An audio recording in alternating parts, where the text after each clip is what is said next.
This is Hidden Killers Week in Review. A look back at the most prolific stories of the week.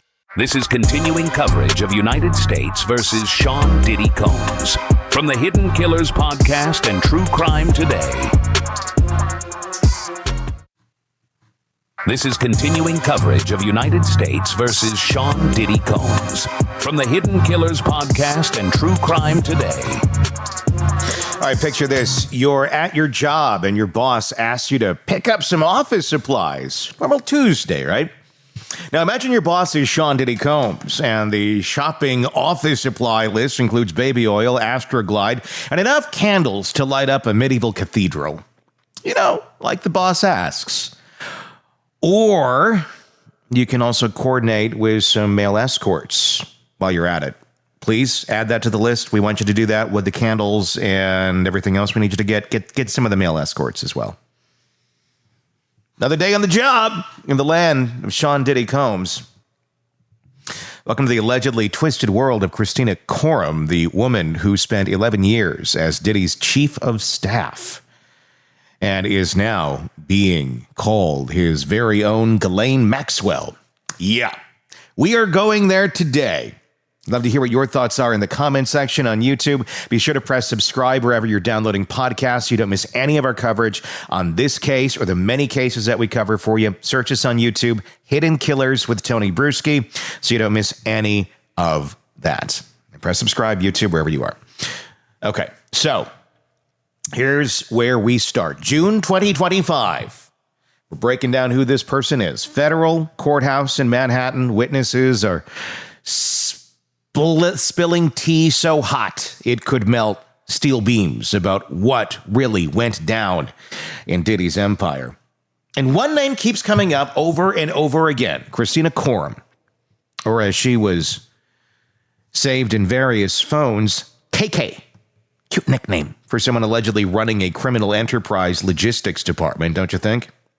Kristina Khorram wasn't some random assistant who stumbled into darkness. This woman had a business degree from NC State, spoke fluent French, and had worked at Burberry, Paramount Pictures, and AOL before joining Bad Boy Entertainment in 2013. She was 37 when the Fed started closing in, which means she spent her entire 30s allegedly helping orchestrate what prosecutors are calling a decades-long racketeering conspiracy. Some people have quarter-life crises and get a tattoo. Khorram allegedly got into interstate drug trafficking and possibly human trafficking. Who knows? It's all the allegations that we're looking at here. The most damning testimony comes from this wild night in March of 2016 at the Intercontinental Hotel. Cassie Ventura, Diddy's girlfriend at the time, we all know what we're talking about here, was trying to leave. Diddy allegedly went full psycho, chasing her down the hallway and beating her. Whole thing caught on hotel surveillance cameras. Now, a normal person might think, oh shit, we're in trouble. But according to the security guard who testified, Khorram's response was essentially, how much for the tape? This security guard, Eddie Garcia, told the court that Khorram called him repeatedly after the assault. She allegedly showed up at the hotel lobby like some kind of fixer from a mob movie. And here's where it gets really Netflix documentary worthy. Garcia says Khorram arranged a meeting where Diddy handed over $100,000 in cash for the surveillance footage. $100,000 in cash. And they were buying a small house in Ohio, not covering up a felony assault. Garcia had Khorram saved in his phone as Eddie My Angel, which is either deeply ironic or suggests this wasn't their first rodeo together. The prosecution argues this shows a pattern. Khorram wasn't just randomly helping out in a crisis. She was allegedly the go-to person for making problems disappear. The Olivia Pope of Bad Boy Entertainment, if Olivia Pope specialized in criminal conspiracies instead of political scandals. But wait, it does get better. Or worse, depending on your perspective. Multiple witnesses testified that Khorram was essentially the party planner for what prosecutors called freak-offs. I've planned some parties in my day. I've dealt with caterers, DJs, and that one friend who always drinks too much. But Khorram's party planning allegedly involved booking hotel rooms, coordinating with escort services, and making sure there were enough supplies for events that could last for days. Days. Most people can barely make it through a 3-hour wedding reception. One assistant testified that Khorram would give him a shopping list that sounds like it came from the world's sketchiest Costco run: candles, liquor, baby oil, and Astroglide, all purchased with corporate credit cards because apparently even alleged sex trafficking operations need to keep receipts for tax purposes. The IRS doesn't play, even if you're allegedly running a criminal enterprise. The drug stuff alone would make your average suburban mom clutch her pearls so hard they'd turn to dust. According to testimony from someone identified only as Jane, because of course there's a Jane in the story, a lot of them, a lot of Jane Does, Khorram allegedly gave instructions on drug trafficking like she was teaching a cooking class. Just put it in your checked luggage, and supposedly said that transporting drugs from LA to Miami, ma'am, most of us are stressed about whether our shampoo is under 3 ounces, and you're allegedly giving tutorials on interstate drug trafficking. Producer Lil Rod Jones really went for the jugular in his lawsuit, calling Khorram the Ghislaine Maxwell to Sean Combs' Jeffrey Epstein. Now, that's a comparison that'll follow you at every job interview for the rest of your life. Try explaining that one on LinkedIn. Skills include event planning, excessive assistance or executive assistance, and allegedly facilitating sex trafficking. References available upon request. But the comparison is particularly spicy because it suggests Khorram wasn't just following orders like some helpless minion. The allegation is that she was an active participant, a true believer. The Robin to Diddy's allegedly criminal Batman. She supposedly required employees to carry fanny packs filled with what sounds like a DEA evidence locker: cocaine, GHB, ecstasy, marijuana gummies, and something called Tukey. I had to Google and immediately regretted that one. Another assistant, Philip Pines, claimed in his lawsuit that Khorram put him in charge of something called the MVP bag. When I hear MVP, I think most valuable player. In Khorram's alleged world, it means a bag full of drugs and sex toys for Diddy's parties. Pines also said that when he witnessed Diddy kick a woman, Khorram told him to never speak about it because there would be repercussions. Nothing says healthy workplace environment like witness intimidation, am I right? The text message that prosecutors got from Khorram's phone are like reading the world's most incriminating group chat. In November of 23, she's texting Diddy saying, "If you cannot be honest with me, this doesn't work," which suggests that even in their allegedly criminal partnership, there were trust issues. It's hard to run a good racketeering conspiracy when people aren't communicating effectively. They should have tried Slack. December of 23 brought some spicy texts with Jane informing Khorram that Diddy was threatening to expose sex tapes. So Khorram allegedly knew about the blackmail tactics and did what exactly? According to prosecutors, she kept on keeping on, coordinating and facilitating like the world's most problematic executive assistant.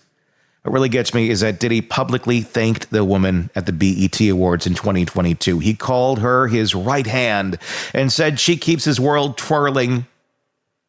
That would be a world that was apparently twirling right into federal indictment. But hey, at least she got a shout out on television. It's going to be about, as well as Bill Cosby's pudding cup commercials have aged. Here's the kicker on this. What really makes this whole thing wild, Khorram hasn't been charged with anything. Despite all this testimony, despite being named as the unindicted co-conspirator, despite witnesses pulling her and putting her at the center of basically many, many, many alleged crimes, she's walking around free as a bird that deleted all its social media and went into hiding, but still technically free. The prosecutors won't even call her to testify, which has legal experts scratching their heads like they're trying to solve a particularly difficult world. Some think she's too risky as a witness because she might help the defense. Others think she'll plead the fifth faster than you can say interstate racketeering conspiracy, which takes a little bit of time there. Or maybe, and this is a maybe, it's my favorite theory, they're saving her for her own special indictment party later. Maybe. Nothing says delayed gratification like waiting to charge someone until after their boss's trial wraps up, which does happen quite a bit. Former federal prosecutor Nima Rahmani, who's been on our show many times, pointed out that being an unindicted co-conspirator is like being in legal purgatory. You're not charged, but you're not clear on any of this either. You're just floating there, waiting for the other shoe to drop while the former life you had burns to the ground around you. Her 2025 statement through her lawyer was a masterclass in saying nothing while seemingly saying something. Quote, "I have never condoned or aided and abetted the sexual assault of anyone, nor have I ever drugged anyone." Cool. But what about the alleged drug trafficking, witness intimidation, and obstruction of justice? That statement has more holes than Swiss cheese at a shooting range.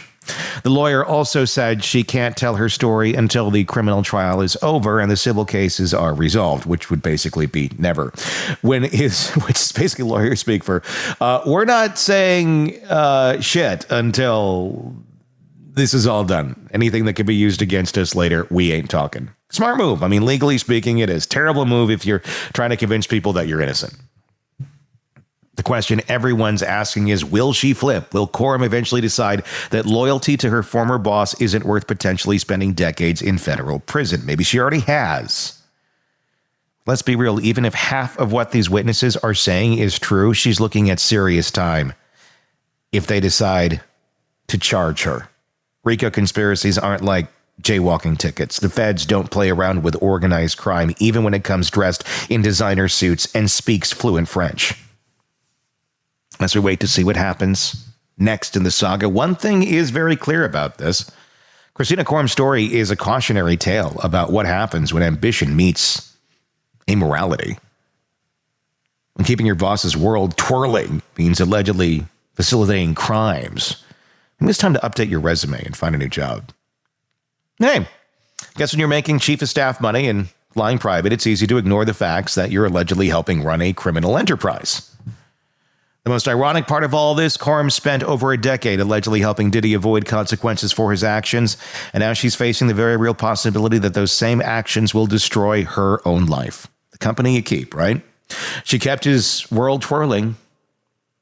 All right, twirling right down the drain of a federal investigation. So what's the lesson here? Maybe it's that no job is worth your soul. Maybe it's that the feds always get their man or woman. Maybe it's just that if your boss asks you to coordinate sex trafficking and drug distribution, you should probably polish up that resume and start looking elsewhere. As for Khorram, she remains in limbo, an unindicted co-conspirator in a case that's shaping up to be one of the wildest trials in entertainment history. Will she be charged? Will she cooperate? Will she maintain her innocence while Rome burns around her?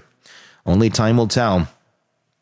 But one thing is for sure, her days of keeping anyone's world twirling are officially over unless that world is a federal courtroom, in which case, buckle up, KK. This ride is just getting started. What are your thoughts on Miss Khorram? Clearly, if you're that close to the sun, you're getting burned. And I'm guessing there's a lot of burn marks on her. And burn marks on others that had she not been involved, may not be there, allegedly. Should she get that plea deal? Should she get that deal where she can run scot-free for giving up her information? Or should she just have to pay her price for basically selling her soul, knowing these things were going on, and continuing down that road to get that paycheck and that lifestyle? Tell me in the comment section what your thoughts are on YouTube. Let us know.